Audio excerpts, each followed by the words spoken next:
Today we're going to install the lower ball joint on the driver's side on this 2011 Toyota Sienna.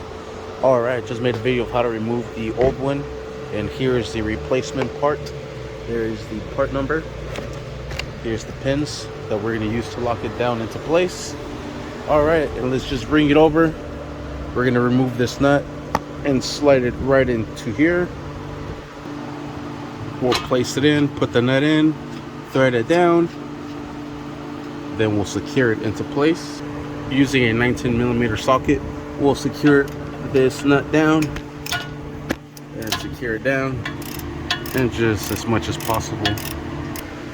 I am using a 1/2-inch ratchet, and you just want to line up the holes on the nut with the hole on the shaft there, and there it is, perfectly aligned.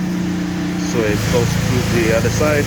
We'll slip in the cotter pin and we'll give it a nice good bend over here on this side, and with some needle nose I'm giving it a nice good bend, just like that. That ain't gonna go anywhere. That's gonna stop the nut from driving back out. Next we'll put the axle back into the wheel hub, just like so, and we want to lift this so it could be on top of the control arm, so we can bend the control arm down and slide these into place, while at the same time getting this shaft aligned with the wheel hub. It has little splines that you have to meet up, so you have to make sure everything is lined up. Wiggle the back of the axle into place. There, the shaft is coming out more and more and more. Then we want to bring this up and line these up as best as possible. Then pull this down. It's all a two-hand thing here. Alright, and there it is. I think this will be probably the hardest part.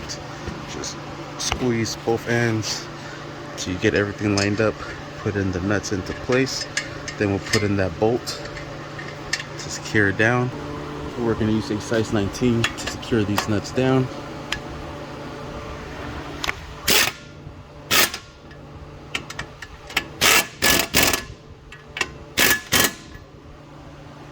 Sweet. Alright, and this looks like it has thread on that one, so we'll put in this bolt here. This one is also 19, and we'll drive that in and secure this down. Everything as well. And we'll put the nut that was there right on top. This one had this nut here. Put this into place here.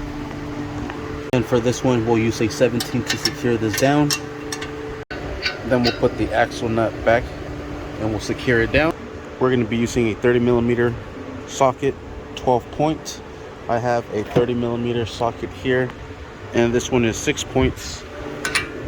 Does not fit versus the 12 point right away.